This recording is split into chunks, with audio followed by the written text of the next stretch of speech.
Olá! O programa Ponto de Encontro, sensibilizado com a situação do coronavírus, traz para você uma reportagem especial.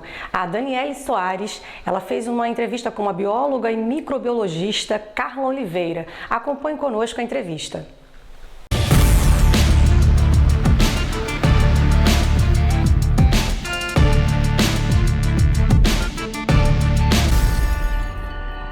Olá, eu sou a Daniele Soares e estarei conversando hoje com a bióloga Carla Oliveira, especialista em análise clínicas e toxicologia, especialista em microbiologia clínica e mestre em biociências e biotecnologia com ênfase em imunologia. Atualmente ela trabalha como servidora do município de Macaé, no laboratório do HPM, é bióloga consultora do Laboratório Bioanálise de Macaé e coordena o Laboratório de Microbiologia da Santa Casa de Misericórdia de Campos. Carla, bem-vinda. Queria agradecer o convite do programa Ponto de Encontro para falar um pouquinho mais a respeito desse tema tão atual, que é a pandemia da Covid-19, e eu espero que eu possa ajudar a esclarecer algumas dúvidas que ainda restam na cabeça das pessoas, né, da população diante dessa pandemia. Obrigada. Nada. Carla, muito tem se falado a respeito das formas de transmissão, né, e as medidas de prevenção. Mas algumas perguntas que sempre surgem. Primeiro, como que a pessoa sabe que de fato ela está com vírus e como que é feito o diagnóstico laboratorial? Essa é uma pergunta muito bacana, né? Porque, na verdade, diferente de outras doenças, o diagnóstico laboratorial hoje é padrão ouro, né? Para que a pessoa descubra se tem ou não o Covid-19. Porque, na verdade, as síndromes gripais, elas têm sintomas e sinais muito semelhantes, né? Ou é tosse, ou é gripe, ou é febre. Então, são sintomas muito parecidos que confundem tanto a pessoa que está doente, quanto o médico na hora do atendimento. E para você realmente diagnosticar se há ou não infecção pelo Covid-19, hoje você precisa de um laboratório de análises clínicas. Isso é condição fundamental. Então, a gente no laboratório tem duas maneiras de fazer pesquisa para diagnosticar qualquer patologia, seja ela causada por vírus, fungo, bactéria. A primeira delas é você pesquisar pelo agente causador da doença. Então, eu vou procurar pelo vírus. E a segunda é procurar indícios de resposta imunológica, né? A primeira, então, que é procurar pelo vírus, a metodologia utilizada hoje, principalmente, é através da biologia molecular, em que a gente pesquisa o RNA viral, que é o material genético do vírus. Esse vírus ele é feito de RNA e contém uma camada lipídica em volta dele, cheio de proteínas. Então, até o sétimo dia de início dos sintomas, né, da infecção, a gente só consegue diagnosticar por biologia molecular, a gente pesquisa o vírus. A partir do 8º dia de doença, aí a gente consegue ter respostas do sistema imunológico, que é o nosso sistema de defesa. Então, a gente vai produzir anticorpos, que são a nossa artilharia, né, de todo esse exército que a gente tem de defesa, e a gente vai conseguir detectar isso nas secreções e principalmente no sangue. Então, são aqueles testes rápidos que o Ministério tem tentado comprar, tanto da Fiocruz ou de outros laboratórios, para que seja feito o teste em grande parte da população, até pessoas assintomáticas.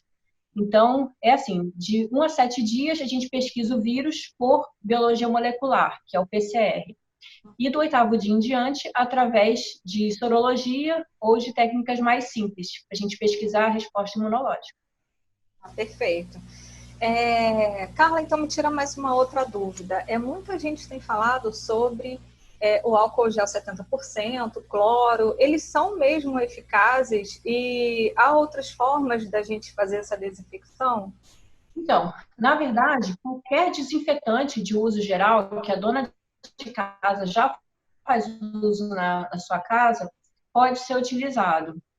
Hipoclorito de sódio, clorexidina desgermante, que a gente utiliza como sabonete em hospitais, o próprio álcool gel e principalmente água da panela, do fogão, a gente precisa passar um desengordurante. E é justamente essa ação da água com sabão. Você tirar aquela estrutura, né? Destruir essa estrutura. O porquê do álcool gel? O álcool gel 70% é para ser utilizado nas mãos, porque ele contém uma forma mais umectante, mais hidratante, que não vai criar atrito e destruir a sua epiderme. Por isso que é bom a gente utilizar o álcool a 70%. Carla, mas por que esse 70%? Isso a gente já usa em microbiologia para tudo. Porque a gente precisa de uma certa concentração de água, né? Esses 70% significa 70% de álcool e 30% de água, porque eu preciso que esse álcool fique em contato com a superfície mais tempo e exerça realmente a sua função de esterilizar ou de desinfetar. Então, se eu coloco o álcool a 92%, como é vendido também nos comércios, esse álcool evapora muito rápido e você não tem o tempo de ação desejado para eliminar vírus, fungos ou bactérias. Então, água com sabão, hipoclorito de sódio, detergentes de pia normais, desde que sejam neutros, álcool gel, clorexidina desgermante, tudo isso pode ser e deve ser usado para desinfecção de objetos e das mãos. Mais uma perguntinha, para não tomar muito seu tempo. Você é uma dos profissionais que tem atuado muito nas ruas, né? Depois do que foi decretado, né, da campanha Fique em Casa, existem algumas profissões, como da área alimentícia, área de saúde, que são profissionais que têm trabalhado para que nem tudo pare, né? Pelo menos o mínimo a gente consiga aí manter enquanto os outros estão em casa. Você pode falar um pouquinho como que está a situação nessas duas cidades do qual você tem trabalhado? Então, aqui em Campos, como eu coordeno o laboratório de microbiologia da Santa Casa, eu tenho estado diariamente no hospital e dentro do laboratório. Então, eu tenho notado que nós temos um gabinete de crise que foi instituído desde que a pandemia se iniciou e os casos começaram a aparecer no Brasil. Então, foi instituído esse gabinete com vários profissionais cuja profissão são pertinentes ao momento. Então, é o médico infectologista, são médicos intensivistas, a gente que é do laboratório, a parte de diagnóstico. Então, diariamente são feitas reuniões e a gente está sempre muito alinhado com todas as normativas, toda a regulamentação proveniente da OMS e do Ministério da Saúde. A gente tem seguido todos os protocolos. Já fizemos aqui na Santa Casa o treinamento com todos os profissionais e colaboradores que vão entrar em contato com essas pessoas. E à medida que apareçam casos, e nós temos hoje 2 casos na Santa Casa suspeitos, esses pacientes são encaminhados para a área de isolamento e todas as medidas de diagnóstico laboratorial são tomadas, para que a gente ou confirme ou descarte essa pessoa como paciente positivo. A questão é que como é uma doença de notificação compulsória, né, o Ministério exige que seja feita a notificação, então todos os hospitais, sejam públicos ou privados, mediante a presença de um caso na sua instituição, precisa notificar a Vigilância Municipal de Saúde, que por sua vez vai notificar a Vigilância Estadual. É uma doença de notificação. Então, o material tem que ser encaminhado e tem que ser relatado à Secretaria Estadual para que entre no cômputo de todos os casos. A Prefeitura de Macaé, a Prefeitura tem implementado barreiras sanitárias, né, evitando o entre e sai de pessoas, diminuindo o número de pessoas na rua, né, fazendo com que essas pessoas fiquem mais em casa, para que o vírus circule menos. Né? Na verdade, Daniela, todo mundo vai entrar em contato com esse vírus. Ele é mais uma síndrome gripal, né? Só que como ele sofreu mutações, ele causa uma patologia muito mais grave, principalmente no grupo específico de pessoas, que são as pessoas mais suscetíveis, acima de 60 anos, pacientes que já apresentam alguma outra doença de base, alguma comorbidade. Então, são pessoas que já são suscetíveis imunologicamente, né, ou por faixa etária, a desenvolver patologia. Mas todos nós, em algum momento, vamos entrar em contato com esse vírus. É importante que nós estejamos em casa para que não sejamos vetores desse vírus. Porque nós, pacientes rígidos, sadios, nós vamos lidar com o Covid como se fosse realmente uma síndrome gripal. Vamos passar bem por ela.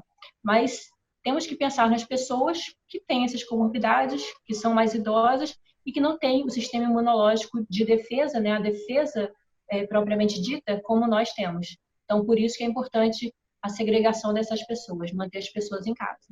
Certo, perfeito. Carla, teria mais alguma outra coisa importante para estar passando para quem está assistindo o vídeo que a gente não comentou aqui e você queira falar? Então, repetindo, né? Ficar em casa sempre que possível. Em segundo lugar, manter a higiene, né, do seu corpo, né? O nosso corpo é o nosso templo, então a gente tem que manter a nossa higiene. Manter uma boa alimentação, manter hidratação, isso para qualquer síndrome gripal é extremamente importante, manter umidificado as vias respiratórias, manter nossa saúde mental também em dia, né? Porque a gente sabe que muitas doenças elas começam na parte mental e depois se desenvolvem no corpo. Obedecer essa quarentena, que em breve tudo vai ficar bem de novo. É o que a gente espera. Carla, muito obrigada pelo seu tempo e é isso, né? Tá dado o recado, é importante que a gente agora processe tudo que a bióloga Carla falou pra gente e no mais, Carla, muito obrigada e bom trabalho aí nessa guerra, né, viral que a gente está vivendo. Eu que agradeço o convite, espero ter esclarecido alguma dúvida que porventura as pessoas ainda tivessem. Muito obrigada e fique em casa, porque eu estou trabalhando com vocês.